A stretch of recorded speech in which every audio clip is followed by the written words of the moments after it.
Tayo po ay agad na magtungo sa ating teksto ngayong hapon. Our preaching will come from the book of Deuteronomy, chapter 29, verses 10 to 29. Verse 10. You are standing today, all of you, before the Lord your God, the heads of your tribes, your elders and your officers, all the men of Israel, your little ones, your wives, and the sojourner who is in your camp, from the one who chops your wood to the one who draws your water, so that you may enter into the sworn covenant of the Lord your God, which the Lord your God is making with you today, that he may establish you today as his people, and that he may be your God, as he promised you and as he swore to your fathers, to Abraham, to Isaac, and to Jacob. It is not with you alone that I am making this sworn covenant, but with whoever is standing here with us today before the Lord our God, and with whoever is not here with us today. You know how we live in the land of Egypt, and how we came through the midst of the nations through which you pass. And you have seen their detestable things, their idols of wood and stone, of silver and gold which were among them. Beware lest there be among you a man or woman, or clan or tribe whose heart is turning away today from the Lord our God to go and serve the gods of those nations. Beware lest there be among you a root bearing poisonous and bitter fruit. One who, when he hears the words of this sworn covenant, blesses himself in his heart, saying, I shall be safe, though I walk in the stubbornness of my heart. This will lead to the sweeping away of moist and dry alike. The Lord will not be willing to forgive him, but rather the anger of the Lord and his jealousy will smoke against that man, and the curses written in this book will settle upon him. And the Lord will blot out his name from under heaven. And the Lord will single him out from all the tribes of Israel for calamity, in accordance with all the curses of the covenant written in this book of the law. And the next generation, your children who rise up after you, and the foreigner who comes from a far land, will say, when they see the afflictions of that land, and the sicknesses with which the Lord has made it sick, the whole land burned out with brimstone and salt, nothing sown and nothing growing, where no plant can sprout, an overthrow like that of Sodom and Gomorrah, Admah and Zeboim, which the Lord overthrew in his anger and wrath. All the nations will say, why has the Lord done thus to this land? What caused the heat of this great anger? Then people will say, it is because they abandoned the covenant of the Lord, the God of their fathers, which he made with them when he brought them out of the land of Egypt, and went and served other gods and worshipped them, gods whom they had not known, and whom he had not allotted to them. Therefore the anger of the Lord was kindled against this land, bringing upon it all the curses written in this book. And the Lord uprooted them from their land in anger and fury and great wrath, and cast them into another land, and as they are this day. Verse 29, the secret things belong to the Lord our God, but the things that are revealed belong to us and to our children forever, that we may do all the words of this law. Let us open in prayer. God of mercy, God of grace, we come to you, Lord, with humble hearts, acknowledging our weakness and frailty, and we ask for your assistance as we study your word. Salamat sa mensaheng napakinggan namin kaninang umaga that gives us comfort na regardless of whom yung tatayo sa pulpitong ito, as long as it's faithful to your word, it is the voice of Christ na nagbibigay ng mensahe sa pulpitong ito, Panginoon. And kailangan naming marinig yung boses ni Kristo because sabak na naman kami sa panibagong linggo na boses ng akusasyon ni Satan, boses ng discouragement, boses ng kasalanan yung maririnig namin. At ito lang yung isang panahon na makakarinig kami ng iyong salita na kakailanganin namin to equip us para i-battle ang mga kailangan naming labanan this week, Lord. And alam namin, Lord, hindi mali na i-ask ka na i-bless po yung preaching na ito at nawa ma-bless yung mga tao makakapakinig dito. Hindi mali na ihilingin sa'yo, Lord, na magamit yung pamangaral na ito para mag-save ng souls, Lord, because we know that it is through the preaching kung saan nandun yung power unto salvation. That's why we come to you, Lord, with humble hearts at nawa ay talagang makita namin brightly magsha-shine si Kristo sa pangangaral na ito. We ask this in the name of our Lord and Savior, Jesus Christ. Amen. Well, ang ating binasa ay ang naganap na renewal ng covenant ng Diyos sa mga Israelita. Ito ay bilang paghahanda sa pagtawid nila sa Jordan patungo sa Promised Land. Kinailangang muling paalalahanan ni Moses ang mga ito ng kanilang special covenant relationship with Jehovah. Kailangan na ma-remind sila that God will be their God and they will be His people. Pero ano nga ba yung rason? Bakit kailangang sariwain muli ang tipan ng Diyos? Well, nais kasi ng Diyos na sa pagkakataong ito ay susundin talaga ng mga Israelita ang kanyang mga utos at hindi na mauulit yung mga naging failures nila noong nakaraan. Matatandaan natin na inabandona ng Israel ang kanilang mga covenant pledges sa Diyos. We all know that they forsake the covenant dahil na-entangle sila sa idolatry. Nagkaroon sila ng stubborn heart at nagrebelyon sila sa Diyos sa pamamagitan ng paglilingkod sa mga Diyos-Diyosan. Kahit nasa atmosphere sila ng supernatural providence, kahit merong overwhelming na ebidensya ng power at ng goodness ng Diyos, ay nagpatuloy pa rin silang maging faithless at nag-unbelief sa pangako ng Diyos. Hence, nag-participate sila sa mga godless practices. Kailangan i-reiterate yung terms of the covenant upang masunod nila at maging guide nila ito sa pagpasok nila sa Promised Land. Ang mga kautusan na ito ang magsisilbing gabay nila sa pagpasok nila sa bagong kabanata ng kanilang buhay. Kung ba sinasabi ni Moses dito that yung word na ito is their GPS. This is your compass. Ito yung magbibigay sa inyo ng direksyon as you navigate the Promised Land.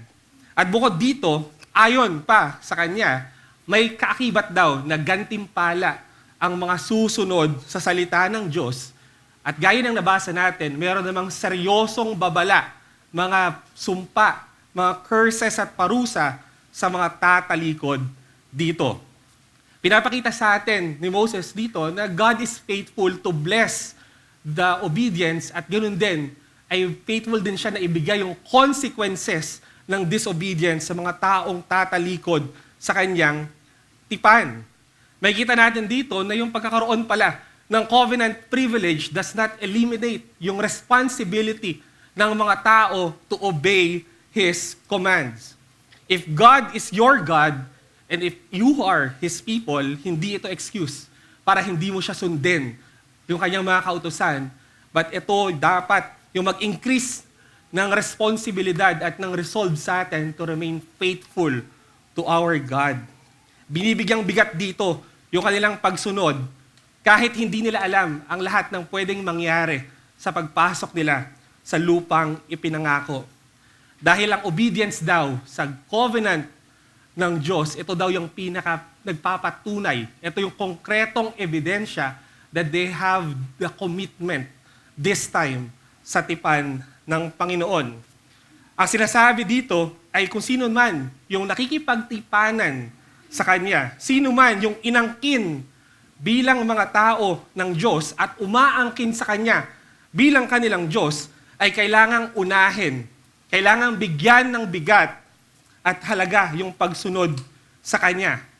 Kahit sa mga panahon na walang katiyakan, kahit sa mga panahon na malabo ang hinaharap, at kahit kulang yung kaalaman nila sa mga pwedeng mangyari sa kanila. At dyan natin idodraw yung mensahe natin ngayong hapon. Ang sino mang inangkin ng Diyos bilang kanyang mga tao at umaangkin sa Kanya bilang kanilang Diyos ay nararapat sumunod sa Kanyang pinag-uutos kahit limitado ang kanyang kaalaman sa bagay na itinakda ng Panginoon. Again, ang sino mang inangkin ng Diyos bilang kanyang mga tao at umaangkin sa Kanya bilang kanilang Diyos ay nararapat sumunod sa Kanyang pinag-uutos kahit limitado ang kanyang kaalaman sa mga bagay na itinakda ng Panginoon. Kung inangkin ka ng Diyos at inaangkin mo siya bilang iyong Panginoon, may kaakibat na responsibilidad ito ng pagsunod sa Kanya. Pagsunod kahit sa panahong mahirap, magtiwala sa mga panahong malabo sa iyo at hindi malinaw ang mga pwedeng mangyari sa hinaharap. Pagsunod kahit kulang ang iyong kaalaman sa maraming bagay at sa mga tinakda at kalooban ng Diyos. At makikita natin dito sa text natin, how can God's covenant people remain obedient to Him even in times of uncertainty and limited understanding of His decree? May binigay si Moses dito na dalawang katotohanan na dapat nilang panghawakan upang masunod pa rin nila ang Panginoon even sa times na uncertain at limited yung understanding nila sa decree ng Panginoon. May kita natin dyan that two truths, no? The secret things belong to God, and then the second one is revealed things belong to His people. Again, makikita natin sa verse 29, no? Pansinin natin na despite Israel's special covenant relationship with Him, malinaw dito that God has chosen not to reveal certain things to His people. Inaffirm ni Moses na kahit espesyal, kahit may tipan siya sa mga taong ito, hindi niya dinisclose ang lahat ng bagay sa mga ito. Alam niyo, pwedeng sobrang perplex at sobrang confused ng mga tao dito kung ilalagay natin yung sarili natin sa kanila. Kasi ilang segundo lang, sinabi niya na mag-enter sila sa covenant with God, and then after that, He's speaking ng sunod-sunod ng list ng judgments dun sa mga disobey sa Kanya. Hindi nila alam how God could bring such judgment into His chosen people. At bukod dito, lihim din sa kanila lahat ng dinikri ng Panginoon, yung mga bagay na nag-iintay sa kanila pag nakarating na sila sa lupang ipinangako. Kulang yung kanilang kaalaman. Hindi nila masilip kung ano yung mga itinakda ng Diyos para sa kanila. There was much about the future that they did not know, at meron din na mga bagay sa covenant relationship with God na hindi nila fully mag-grasp. At ang solution ni Moses to this apparent confusion at contradiction ay to let them know that the hidden things are belonging sa Diyos. May exclusive ownership ang Diyos sa mga bagay na hindi nila alam. Sinasabi ni Moses dito na kapag inangkin mo pala ang Diyos bilang iyong Diyos, may mga bagay ka na mananatiling lihim at sikreto sa iyo. Na ang kanyang kaalaman ay hindi mo maarok at hindi mo lahat mauunawaan ang lahat ng mga bagay na niloob niya. There are questions na hindi mo makukuha yung sagot. He will hide some things from us for all eternity. Merong mga mysteries na siya lang talaga yung nakakaalam. At alam niyo kung ano yung pinapakita dito. Pinapakita dito kung gaano tayo kaliit at kaiba kumpara sa Panginoon.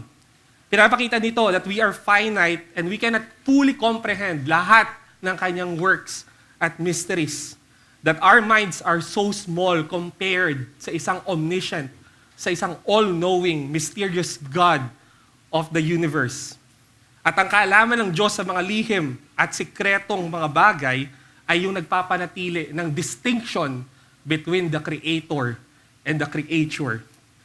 Ito yung nagpapanatili ng gap, nagpe-preserve ng distance na hindi kailanman maaarok ng isang creature. Nakita natin dito, mayroong paradox. Yung knowledge ng Diyos sa mga hidden things reveal His character. Yung knowledge ng Diyos sa mga hidden things reveal that He is God. And that's the reason why we should obey Him and His commands. because He is the God who knows the secret things. And that is our point. God's exclusive knowledge of hidden things sets Him utterly apart from us and therefore calls His people to obedience to Him. Ang kaalaman ng Diyos sa mga lihim na bagay at ang hindi mo pagkaalam sa mga bagay na iyon ang nagpe-preserve at nagkikip ng distansya ng mga tao sa Diyos. Dahil kung iisipin mo, kung alam mo ang mga bagay na alam din ng Diyos, ibig sabihin nun ay pantay lang kayo. He will cease to be God. Na kung siya ang nakakaalam pala ng mga sikretong bagay, isa lang yung ibig sabihin nito. Siya yung Panginoon, hindi tayo. Siya yung naghahari. Siya yung nakakataas. At siya yung dapat nating sundin. There are things that God has kept secret that we do not know and we do not understand because we are not God. That's how simple it is. Alam natin, sa theology, tinatawag itong decretive will. Ito yung kalooban ng Diyos na nilayon niya from eternity past na hindi hayag sa lahat. Ito yung mga nilayon at niloob niya na hindi natin maaarok at hindi natin malalaman unless i-dispense niya ito at i-reveal niya through providence and through the scripturated word. Example dito, yung destiny ng lahat ng humans, yung complete knowledge ng pagka-Diyos, and yung mga future plans niya, di ba? We do not know kung sino yung mga elect. Hindi natin alam lahat who will come to faith. Hindi natin alam ang hinuhold ng bawat providensiya ng Diyos sa ating buhay. We do not know what will happen tomorrow. And we cannot know the end of this world. And oftentimes, we do not know the reason why we are experiencing suffering and pains sa life natin na ito. At walang promise ang Diyos to reveal those things. Meron siyang exclusive ownership sa mga bagay na dinikri niya. Deliberately, kinip niya yung information na yon. Sinadya niyang i-withhold yung mga detalyeng iyon because again, it is His rightful act at rightfully sa Kanya yung mga bagay na ito. I know, this is quite frustrating. This is a very hard pill to swallow para sa atin because, I don't know, pero tayong lahat, we hate secrets. Di ba? Pag sinabihan ka ng kaibigan mo na may secret siya, ang sasabihin mo ano yun. Di ba? Naku-curious tayo. Gusto nating malaman. Pero pagdating sa decree ng Diyos, we cannot do that. Hindi natin pwedeng panghimasukan yung mga bagay na sinadyang ilihim ng Panginoon. Hindi natin pwedeng huklatin yung mga bagay na hindi niya isiniwalat, na hindi niya ibinunyag. At ang tawag doon ay pagrespeto sa pagka-Diyos niya. Ang tawag doon ay pag-accept na limitado tayo. At kailangan natin sundin siya dahil siya yung Panginoon. Pinagbabawal ni Moses dito na mag-inquire into the secret counsels of God. Kasi yung secret things belong to the Lord. And yung ibang mga bagay dito, God does not intend for us to know.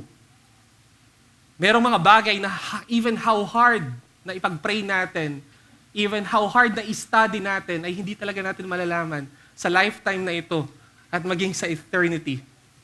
At huwag tayong magulat because the Bible is very plain at nireveal niya na meron talagang ganito, na kulang talaga yung kaalaman ng mga tao pagdating sa mga gawa ng Diyos. Sa Job 26 verse 14, sinabi doon, "Behold, these are but the outskirts of His ways, and how small a whisper do we hear of Him, but the thunder of His power, who can understand?"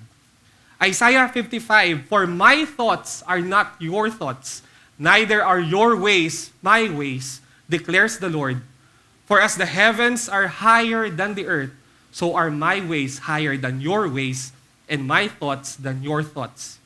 Sa Romans 11, "Oh, the depths of the riches and wisdom and knowledge of God, how unsearchable are His judgments, and how inscrutable His ways. For who has known the mind of the Lord, or who has been his counselor. Napaka-plain sa scripture na may mga bagay na hindi natin pwedeng malaman at panghimasukan pagdating sa Diyos. And yet, time and time again, we have the audacity and the courage na tinatry nating maging kapantay ng Diyos by attempting na malaman yung mga bagay na sinadya niyang ilihim sa kanyang mga tao. Gusto nating hamakin at piliting malaman yung mga kaalaman na talaga namang sinadyang para lamang sa Kanya. Na para bang gusto natin tayo yung magbiging counselor ng Diyos. Kaya gusto natin i-penetrate natin yung deepest recesses ng Kanyang puso at ng Kanyang secret will. Ilan sa atin yung nagsikap na bigyang linaw yung mga bagay na talagang sinikreto niya. Sa mga bagay na it is not lawful to inquire. Alam, sabi ni John Calvin, he said that when God closes His holy mouth, let us also stop the way that we may not go farther. Kung sa mga bagay na tinikom ng Diyos yung kanyang bibig, dapat wag nating tangkain, usisain, at alamin. I-clarify lang natin, no? Hindi natin dinidiscourage dito yung isik siya at mag-grow sa knowledge sa Kanya. Because again, malinaw din sa scriptures. There are a lot of occasions na sinasabi na kailangan nating mag-grow sa knowledge sa Kanya at sa Kanyang will. Ang sinasabi natin dito, pagdating sa mga decree niya, we have to rest within the clear limits na sinabi niya na nagbibilong lamang sa Kanya. Kaya nga, it would be presumptuous sa mga tao na isipin na sa lifetime na ito ay kaya nilang makapture ang lahat ng katotohanan pagdating sa Panginoon. That they will have the total and complete knowledge of God. Again, we are not anti-intellectual. We are not against those people na ivory tower theologians na kayang i-defend yung orthodoxy at kayang i-explain yung difficult doctrines. Alam natin, we owe a lot to these people and we are thankful sa mga taong ito. Ang tinatry lang nating linawin dito is ilayo natin, wag tayong magkaroon ng arrogance na meron tayong theological responsibility na kailangan makakuha natin yung mga answers sa mga questions na hindi rin naman talaga inadya ng Diyos na malaman natin. Iwas natin yung sarili natin na isolve at i-decode yung mga mysteries na sinadya ng Diyos na hindi natin malaman. Because again, we can never fully comprehend His whole being. Well, one reason siguro bakit parang nagpopumilit tayo is because we want to know everything before we obey. Ang tendency kasi natin, what is the point of obedience kung hindi naman natin alam kung ano yung pwedeng mangyari pag sinunod natin yung mga bagay na ito. Pero alam nyo, sa Christianity, yung dark picture pala, yung katotohanan na hindi mo alam yung isang bagay, ito pala dapat yung mag-increase lalo ng faith mo even more sa Diyos. The Bible says we live by faith and not by sight. Yes, merong promised day na yung faith natin will turn to sight. Pero up until now, hindi pa nangyayari yon. On that day, probably, you might know, but until hindi pa nangyayari yon, i-respect natin yung line, yung territory ng Diyos na sa Kanya belong yung mga bagay na hindi natin alam. Until that day, our faith should surrender and bow down before the things and the mystery na kinip talaga ng Diyos na hidden sa atin. What's the point of figuring everything out? Ba't ba gusto natin? May magagawa ba tayo? May kaya ba tayong baguhin pag nalaman natin yung secret will ng Diyos? Kailangan nating tanggapin na sa lifetime na ito, there are things and there are questions na we cannot answer. Don't be afraid na aminin that you don't know. Kasi marami ka talagang hindi malalaman. It is not part ng pananampalataya na mag-pretend na meron kang sagot sa bawat lahat ng nangyayari at mystery na hinahayaan ng Diyos. Parte ng living by faith ay yung pag-accept mo rin na merong limit yung revelasyon ng Panginoon. Madalas tingin natin yung faith na exercise lang doon sa mga bagay na plainly ni-reveal ng Diyos. But this afternoon, I want to clarify that we can also exercise our faith by trusting God doon sa mga bagay na kinip niya, na hidden sa atin. Tanggapin mo that in this Christian life, there will be things in your life that make no sense to you, na hindi mo kayang i-explain. May mga bagay na magbabaffle sa'yo, mapuprostrate ka, and you tend to give up na malaman yung mga bagay na ito. Pero normal ito sa Christian life na meron kang unanswered questions because again, it is the design of God. Kailangan nating tanggapin na meron tayong moral obligation na i-restrain yung mga sarili natin into matters na hindi talaga niloob ng Diyos na malaman natin. Knowledge of the secret things ay unique property ng Diyos. At kung pipilitin mong investigahan yung bagay na yon, you are constituting an act of intrusion sa territory o sa province na clearly ay para sa Panginoon. Alam ko, lahat tayo, pamilyar tayo sa crime ng trespassing. No? Some of us, tingin natin, maliit lang na bagay yung pag binayolate mo, yung trespassing. Kasi we heard, no, wala namang masyadong nakukulong na matagal dito and the fine is just relatively mababa yung amount. And tayo, ng mga bata, pag nakita natin na may ganyang sign, yung isang bahay at establishment, all the more, mas gusto nating akyatin at pasukin yung bahay na yon. Kung ano man yung nakaharang doon, iusad natin so that there will be a little room para magkasya tayo. Pero that is a violation ng rightful ownership nung may-ari. And we have to accept na ganun din pagdating sa Diyos. Sa pagdating sa kanyang secret counsel, there is a no trespassing sign na dapat hindi natin pasukin. We should be humble enough to respect the boundary na sinet ng Panginoon. Let God be God and embrace natin yung pagiging creatures natin. And that's our challenge this afternoon, to restrain yourself from crossing the boundaries God Himself has drawn.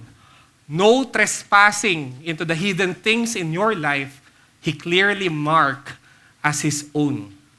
Well, pigilan mong ang sarili mo na panghimasukan yung mga bagay beyond the bounds na inimpose ng Diyos sa buhay mo. Sa mga bagay na hindi hintulutan ng Diyos na malaman natin. Well, we have to admit, mahirap malaman kung ano yung mga bagay na ito. But we can start here. Yung mga bagay na hindi ni-reveal ng Diyos in history, through providence and through the scriptures, maybe it was not necessary for us to know. Kung hindi niya ni-reveal, we should have this humility na i-accept na hindi natin to malalaman. Hayaan nating i-reveal sa atin ng Diyos unti-unti yung decree niya through His providence. And if He chose not to, and then that's fine. Let us submit sa kanyang sovereignty because again, He is God and we are not. Instead of searching sa mga blurry, no, sa mas mga malalabo na secret parts ng will ng Diyos, we must have this humility na mag-submit sa Kanya. This is much safer kesa pilitin mo and you will end up na madi-discourage ka at malulos ka, mapufrustrate ka lang. Lahat tayo, if you survey your life right now, meron tayong masasabi na Deuteronomy 29:29 of our life. Sa buhay natin ngayon, merong nilihim ang Diyos na hindi natin alam. At marami sa atin, yung Deuteronomy 29:29 natin is our future. Many Christians, many of us ay may anxiety kasi gusto nating malaman yung will ng Diyos sa hinaharap. Kung makakasal ka ba? Kung aahon ka ba sa kahirapan? Kung hanggang kailan na lang yung buhay mo? We always look ahead. Ang tendency natin, mag-speculate ng mag-speculate. Pero nakita natin dito, hindi niloob ng Diyos na mag-spend tayo ng months, ng years, ng days na mag-speculate at i-discover yung kanyang secret will.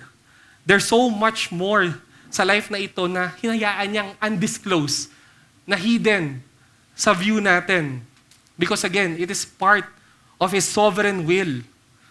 Sabi ng Panginoong Jesus, do not be anxious about tomorrow. If you are thinking about tomorrow, you are carrying a burden you are not meant to bear. No? Makikita natin sa mga prayers si Christ, no? Sa theology, sa scripture, laging sinasabi ng Diyos na dapat ang concern lang natin ay yung araw na ito. Naglagay siya ng boundary na ang dapat iniisip lang natin to avoid excessive worry ay yung araw ng today. Because again, daily lang din yung supply ng grace niya. Yung grace niya for tomorrow will be there tomorrow, pero yung grace niya ngayon, yun yung sapat lang. Bakit? Madamot ang Diyos na hindi niya binigay, hindi niya in-advance yung grace niya para bukas, tsaka yung para sa susunod na buwan? Hindi. Itinuturo niya sa atin na maging reliant sa Kanya every day. That's the design. Kaya we should live one day at a time. It is pointless for us to worry excessively sa ating future because again, wala tayong magagawa kung malalaman natin ang lahat sa hinaharap. And listen to this. This is the assurance. You can glorify God even hindi mo alam yung maraming bagay sa buhay mo. You can glorify God even you don't know about the future. Pwede kang magpatuloy. And that's the reason why we have faith. Because again, even na hindi mo alam yung pwedeng mangyari, magtitiwala ka sa Diyos. Again, napakalinaw sa scripture at sa text natin na ang expectation ng Diyos ay magtiwala at sumunod tayo sa Kanya. At hindi niya ina-expect ang kanyang mga tao na i-discover kung ano yung niloob niya sa future. I don't know, pero there is something refreshing. There is something relaxing. There is peace dun sa thought na hindi mo alam yung mangyayari sa hinaharap. Diba? Napaka-liberating nung katotohanan na ito. At ang mas pinaka-comforting dito is that God knows. Siya yung may control at nakakaalam ng mga bagay na hindi mo alam. For some of us, ang Deuteronomy 29:29 natin, kung hindi man yung future, ay yung suffering natin ngayon. For some, iniisip nila kung bakit nangyayari yung isang painful na providence ng Diyos sa buhay nila ngayon. Merong mga tao na gustong malaman yung reason bakit they lose a child. They want to know the reason bakit may problem sila sa marriage. Bakit sila nagkakaroon ng health issues, ng financial problems. Bakit nawalan siya ng trabaho? Bakit merong ongoing war? Bakit merong violence? Bakit may persecution? At even dito sa iglesia, there are men and women who are faithful, who are very close to God, and yet they don't know the reason why they suffer. I'm thinking about a dear brother na araw-araw, he is longing for the presence ng kanyang deceased wife. Up until now, he do not know the reason kung bakit nawala yung kanyang asawa. At mas pinili ng Diyos na ilihim yung mga bagay na ito. I'm thinking of a couple in this church na till now, hindi nila alam yung reason bakit hindi pa sila nabibigyan ng baby despite the methods and the medications na tinitake nila. I'm thinking of a dear sister na hanggang ngayon puzzled. Bakit? Nagkakaroon siya ngayon ng health issues at nagkakaroon ng mga karamdaman na sunod-sunod. I'm thinking of a dear brother na hindi niya alam bakit hindi siya makuha-kuha sa trabaho. I'm thinking of a dear brother also na struggling.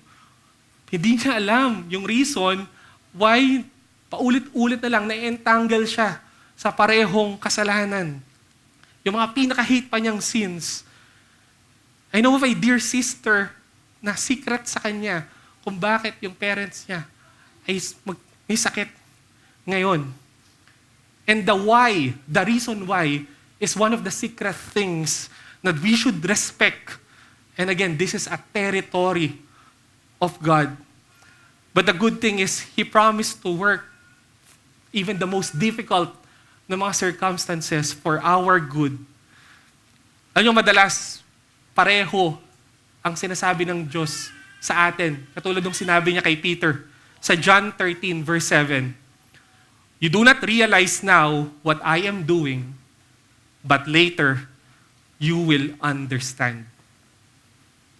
Si John Flavel, di ba? Sinabi niya, God's providences is like the Hebrew letters that are to be read backwards.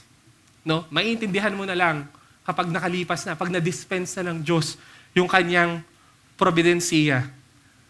At merong mga bagay sa buhay natin ngayon na ganito yung sinasabi ng Diyos sa atin. You don't know what I am doing right now, but later, trust me, you will understand. But again, we have to open also ourselves sa possibility na matapos yung buhay natin that we do not know what is the reason behind that suffering. Si Job, nabasa na natin yung libro niya, hindi niya nalaman, hindi na-disclose sa kanya yung exact reason bakit nag-suffer siya. Pero alam niyo, kung anong nalaman niya? Nalaman niya at mas nakilala niya ang Diyos na sinasamba niya. Enough to para sambahin niya ang Diyos. He praised God even he do not know the reason why nagsasuffer siya. And that is possible. And I believe na may nakukuha ang Diyos na even greater degree sa mga tao na nagsasuffer, sa mga tao na hindi nila alam yung maraming bagay sa buhay nila, and yet they sang broken hallelujahs to praise our God. Basta ang importante, let us not believe the lie na hands off ang Diyos sa situation natin. Ang importante is huwag tayong maniwala na nakatayo lang ang Diyos at wala siyang ginagawa. We have to open our spiritual eyes at makikita natin na yung fingerprints niya at yung kanyang hand ay all over our situation. God knowing the secret things is the most comforting truth para sa atin. Kasi alam niya kahit hindi mo alam. Kahit dumadating ka sa mga storms ng buhay na hindi mo alam yung reason, actually that's one of the precious thing na pwedeng mangyari sa'yo. Because sometimes, dun sa suffering na yon, dun sa hidden suffering na yon, may nare-reveal. Nare-reveal doon kung sino yung pinaka-rock mo, sino yung solid foundation mo. At malalaman mo yon, hindi yung friends mo, hindi yung family mo. They will disappoint you. Malalaman mo na ang Redeemer at ang rock mo talaga is Christ. Kaya you should be thankful sa mga storms na nagre-reveal na si Christ ang pinaka-sure at solid na foundation sa buhay na ito. And gusto kong i-share yung sinabi ni John Piper, no? Sa mga nagsasuffer. Tuloy mo lang yung pag-iyak. You cry. No? Kasi totoo daw yung pain. Totoo yung mystery. Totoo yung confusion. Lalo na pag di mo alam bakit ka nagsasuffer. Pero ang sabi niya, di ba? Cry and then wash your face. Maghilamos ka. And then bumangon ka uli. Magtiwala ka muli sa Diyos. Na yung mga bagay na lihim sa'yo na itinakda niya ay mayroong magandang layon. Kahit hindi mo pa alam kung ano ito. Because you know that God is God. You have a very good and kind God. Hindi ka magko-collapse sa sorrow pag ganito na alam mo yung karakter ng Diyos na sinasamba mo. Well, we all know Joni Eareckson Tada, di ba? The story na quadriplegic siya. Na at the age of 18, na paralyzed na siya at hindi na siya makagalaw. And then, kwento niya sa kanyang testimony na nung 18 siya, may lumapit na isang kapwa teenager sa kanya na nag-share ng gospel sa kanya. At ang una niyang tanong is, why her? What's the reason? Bakit niya dinadanas to? Bakit na-paralyze yung neck niya at saka yung buo niyang katawan? Bakit daw gagawin daw ito ng isang Diyos na powerful at sobrang good sa kanyang mga tao? At sinagot daw sa kanya nung taong ito is that he spoke to her of the cross of Calvary where the Son of God was nailed. He also couldn't move. God allowed wicked men to do that to His Son, And out of it, God brought deliverance and eternal life to billions. And yun yung reason bakit hindi niya na tinangkapang alamin yung reason bakit niya sinapit yung mga bagay na ito. Na-comfort siya na meron pala siya dinadanas, na dinanas din ng Savior niya. Na on that cross is parang quadriplegic din pala si Christ because He couldn't move dahil sa mga nails na nakapako sa Kanya. Hindi nasagot yung why. It is a secret thing. Pero nakilala niya yung Savior niya, which is the Lord Jesus.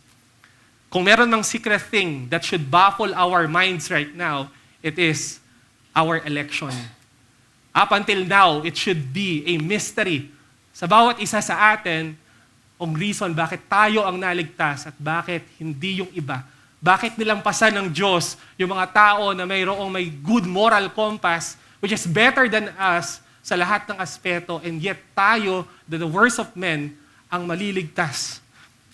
At isa pang secret thing na kailangan nating mas isipin is why Christ died for sinners like us. He's the Son of God. He's the great high priest. Hindi natin alam yung pinaka-exact reason why us. Bakit tayo yung nakinabang? Bakit yung every sin na kinumit natin ay pinili niyang i-bear on that cross so that we bear it no more? Hindi natin alam yung reason bakit particularly us, yung hindi naka-receive ni isang atom, ni isang drop ng anger ng Diyos that is rightfully dapat sa atin. He is acting as our human shield. That's the reason bakit ni kapatak ng galit ng Diyos hindi tumama sa atin. Kaya lumapit ka sa Diyos. Ngayon, kung wala ka pa kay Kristo, maraming bagay ang hidden sa'yo. Pero kung lalapit ka kay Christ, it will be gloriously revealed sa'yo. If you see the face of Christ, you will see the beauty of God. The Lord Jesus has told us that it is life eternal to know the true God and Jesus Christ, whom God has sent. Pag kilala mo si Christ, makikilala mo rin ang Diyos because He's the exact imprint, the image of the invisible God. Because of Christ, naging possible to know this mysterious God at naging possible na magkaroon ng covenant relationship sa Kanya. Without holiness, you cannot see this mysterious God. Ang kailangan mo ay yung holiness ng Panginoong Hesukristo, hindi yung performance mo.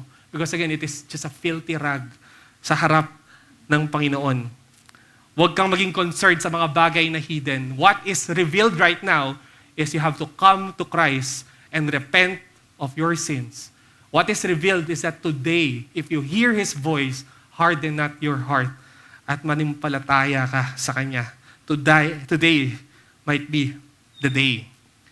And then secondly, paano magiging remain na obedient ng isang tao kailangan ng kanyang limited understanding ng kanyang situation? Sinabi dito, revealed things belong to His people. Well, makikita natin dito na ina-assert ni Moses na yung revealed word ang dapat nating ariin, yung dapat nating angkinin at hindi yung secret things. Because the revealed word is what is rightfully belongs to the Israelites. No? Yung mga sinabi ni Moses dito na requirements ng holiness, yung kanyang mga bilin, yung mga commands, ito daw yung dapat inaangkin ng mga Israelites and not the secret things. Dahil enough daw ito, yung nireveal na word ng Diyos to please God and to follow and obey His law. Parang sinasabi niya dito na if you want to please and obey God, binigay na namin sa iyo, nireveal na ng Diyos. Lahat ito enough para i-please mo ang Panginoon. Gusto kong pansinin natin na nilalayo ni Moses yung responsibilidad sa mga Israelites sa lihim na kalooban ng Panginoon at nilalapit sila dun sa mga revealed na mga bagay. Dahil ito daw talaga yung dapat angkinin nila. Dahil ito yung dapat sundin nila. And as a point, as people of God, all we need to concern ourselves with is our Creator's revealed will, which rightfully belongs to us for us to obey. Ang dapat concern natin, dapat curious tayo at ginagawa natin, ang dapat na pinagtutuuan na natin ang pansin at inuubos yung energy at time natin ay dun sa revealed, dun sa malinaw na kalooban ng Panginoon. Hindi dun sa mga lihim. Yung mga lihim na bagay, hindi para alamin. Yung mga hinayag na bagay ay para daw sundin natin. The revealed things are given so that we will follow the Lord, even there are a lot of things na hindi rin natin alam.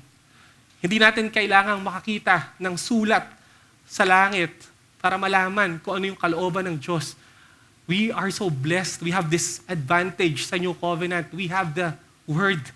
We have the Scripture. At dito, binunyag at binigay ng Diyos ang kanyang kalooban at ang kanyang kautusan. Lahat ng kailangan natin to keep the covenant and to live pleasing to His sight ay nakalagay sa Scripture. It is enough. Hindi gusto ng Diyos na mag-spend tayo ng maraming oras, ng maraming araw na i-discover pa natin unti-unti yung kanyang revealed will. It is plain and given sa atin para sundin. 2 Timothy 3, sinabi doon, all Scripture is breathed out by God and profitable for teaching, for reproof, for correction, and for training in righteousness, that the man of God may be complete, equipped for every good work. So enough, we have the right amount of the Word of God, of the revealed Word of God to live ng maluluwalhati natin ang Panginoon. Hindi natin kailangan magpuyat to lose some sleep para lang i-determine kung ano ang kalooban ng Panginoon. We have the Bible. We have His Word. Ma-comfort tayo na kung ano man yung nireveal ng Diyos, it is only yung mga kailangan nating malaman. Walang itinago ang Diyos na hindi useful at profitable sa atin. Kung may tinago man ang Diyos, ito yung mga bagay na good lang na maging ignorant tayo. Unnecessary for us to know. Ang divine revelation, hindi ang purpose nun ay para mas dumami pa yung questions natin. Ang purpose nun is para sundin natin at maging ma-aware tayo, maging guide natin ito to follow God. Pwede kang mamuhay ng masaya at pwede kang mamatay na ang alam mo lang ay yung revealed will ng Diyos. Hindi mo kailangang ipilit because again, it is enough. At sana rin makita natin na ang pinakamalaking pagpapala at pabor sa ating mga tao ay ito, ang kaalaman ng salita ng Diyos. Pwede namang i-judge na lang tayo ng Panginoon at hindi niya ibigay yung word niya because that's what we deserve. Pero sa kabutihang loob ng Panginoon ay binigay niya sa atin yung kanyang salita. Inihayag niya yung mga ito para makapamuhay tayo ng pleasing sa kanila. Alam nyo, ang bayan ng Israel ay tinuturing na hindi isang strong na nation. Hindi siya mighty, di ba? Hindi sila numerous. Napakaliit lang niya. Pero alam nyo, sinabi sa Scripture that what makes them special, what makes them distinct is that they have the revelation. They have the Scripture. And ganoon din tayo. Di naman tayo better than others. Di naman tayo malakas. Di naman tayo deserving of anything. But what makes us special, what makes us blessed is because we have the revealed will of God. Can you be honest sa sarili mo? Is that what you feel right now? Masaya ka ba? Feeling mo ba? Blessed ka? Because you have the Scripture? Or you have taken it for granted?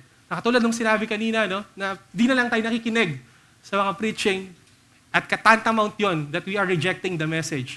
That we are so familiar that we think na graduate na tayo sa mga basic at elementary na mga doctrines. Restore that joy and that blessedness today. Huwag mong hayaang umuwi ka na pareho lang ng mga dati na biglang nawawala din at di mo binibigyang halaga yung mga pinapakinggan at yung mga pinipreach dito sa pulpito na ito. We are so blessed. There are a lot of countries, there are a lot of places in this world na very hostile na hindi nila kayang gawin yung ginagawa natin ngayon. They cannot gather and they cannot study the Word. Ano ma-feel natin yung blessedness na ito, nung privilege na ito. This is what it means to have covenant relationship with God. It is to have the Word, to have His divine revelation. At ang ganda ng text natin, sinabi doon that the Word of God belongs to us temporarily. Hindi. Sinabi doon, forever. Ibig sabihin, Hindi lang sa mga panahon na kailangan mo ma-encourage. Nasa iyo yung scripture sa mga panahon kahit you're on mountain tops, kahit napakasaya mo. You have it, and you have it for your children as well, forever. Nawa, i-value natin to. Can you imagine yung life mo without the revealed Word of God? Imagine mo yung condition mo ngayon. Imagine mo pinagdadaanan mo yan, and yet wala ka na salita ng Diyos. Wala bang difference? Di ba? Pero sigurado, we will be in despair. We will be hopeless. That's why we are so blessed. It is ours forever. Nung inaaral ko to, what warms my heart is that napakabuti ng Diyos sa mga New Covenant people niya. Because hindi lang yung scripture ang binigay niya sa atin. Nireveal din niya sa atin yung kanyang Savior. Hindi lang yung commandments yung binigay sa atin. He also gives the power, the provision, para ma-enable tayo na masunod yung kalooban ng Panginoon. Hindi ka ba elated? You're not glad na ganito? Binigay sa iyo yung command. Binigay din sa iyo yung power para sundin yung command na ito. We are so blessed beyond measure. Sana ma-feel natin to at this moment. Kaya ang challenge is take full ownership of God's Word by living faithfully in the light of God's revelation. Angkinin mo yung salita ng Panginoon. Right? This is lawfully yours. Ang dami sa buhay natin, inaangkin natin, pero hindi sa atin. Pero itong salita ng Diyos, ito yung pwede mong i-claim. At pwede kang maging proud to say that this is your own. This is yours. Not the secret things, but the revealed things. Ito yung angkinin mo. Maging kontento ka sa nireveal ng Panginoon. Ito yung i-treasure natin. Ito yung tunay na kayamanan natin sa buhay. I-treat mo rin yung every sermon na nai-hear mo, na sa'yo, hindi sa katabi mo, hindi sa kung sino. Yung naiisip mo, angkinin mo yung word ng Diyos. Again, umuwi ka sana today with a totally different perspective when it comes to the Word of God. Magkaroon ka ng confidence at assurance that this is yours. This is yours forever. Makita sana natin yung kabutihan ng Diyos na hindi niya tayo iniwanan, na walang guidance dito sa broken, sa nabubulok na mundo na ito. Napakabuti ng Diyos that we have His Word. And again, it stands forever. The grass withers, the flower fades, but the Word of God stands forever.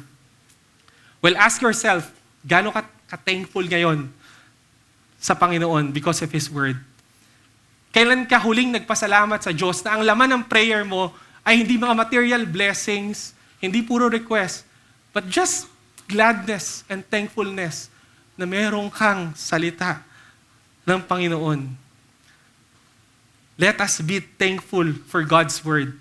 Pasalamatan natin ng Diyos na mahal niya tayo, that He speaks to us up until this day at nagsisilbing strength natin to get by in this broken world is because we have the Scripture. And let us all the more thank God na hindi lang ang Scripture at ang revealed will niya yung pinakita niya sa atin, but also our Savior. The Savior who lived, who died, and who rose victorious. Kung hindi, paano na tayo? Wala nang hope yung mga katulad nating mga sinners. Kung may kinakausap tayo dito na wala pa sa'yo at di mo pa makita or wala ka pang confidence to claim that you have this Savior too, eto na yung pagkakataon mo. Own the Savior by coming to faith and repenting of your sins. Today, let us learn to thank God for both. Praise God for the revealed things, and also let's thank God for all the mysterious things that He has kept hidden. Well, as we end, there is actually a contemporary song that perfectly captures kung ano yung itinuturo dito ng Diyos. It is this hymn, Christ, Our Wisdom. Let me read yung some lines here. Sinabi doon, Christ, our wisdom, we are humbled. When you hide your ways from us, you have purposes unnumbered, each one good and glorious. Help us trust when we grow weary. Free us from our anxious thoughts. Give us grace to see more clearly. You are God and we are not. Sinasabi niya dito, no? Maraming bagay na hidden sa kanya, veiled. Pero ang gusto niyang mas makita clearly is that God is God and we are not. Nawa, ito rin yung laman ng ating bawat panalangin. As a conclusion, the God to whom secret things belong hasn't left us without guidance. Napakabuti ng Diyos that He has given us both His Word and His dear Son. Napakapalad natin na binigay niya sa atin yung precepts and commandments niya. At hindi lang yon, He gave us His only begotten and dear Son, which is the Lord Jesus Christ. Let us close in prayer.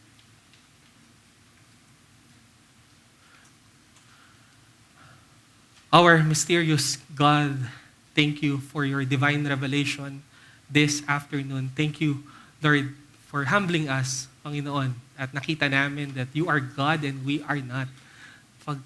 Tawarin niyo kami sa mga pagkakataon, Lord, that we are trying to penetrate yung mga secret counsels mo, that we are trying to be like you, Panginoon. At we have this arrogance na kailangan naming masagot ang every question sa mundong ito. Panginoon, give us a heart that will surrender at magkakaroon ng thankfulness sa mga bagay na nireveal mo because it is enough for us to live here. We can live happily and we can die knowing yung revealed will mo. At help us na igalang yung boundary na sinet mo, Panginoon, sa mga bagay na hindi mo piniling ihayag sa amin. Lord, nawa, maging different yung araw na ito. Lord, nauuwi kami na hindi lang parang sobrang familiar lang kami at sobrang mechanical at na-fulfill lang kami dahil umattend kami ngayong araw na ito. Lord, help us na umuwi na merong confidence at assurance at blessedness that we have your word and it is ours not just for a time but it is ours forever. Napakabuti mo, Panginoon, that you have given us not only the revealed word but also your dear Son. Maraming salamat po. We ask this in the name of our Lord and Savior, Jesus Christ. Amen.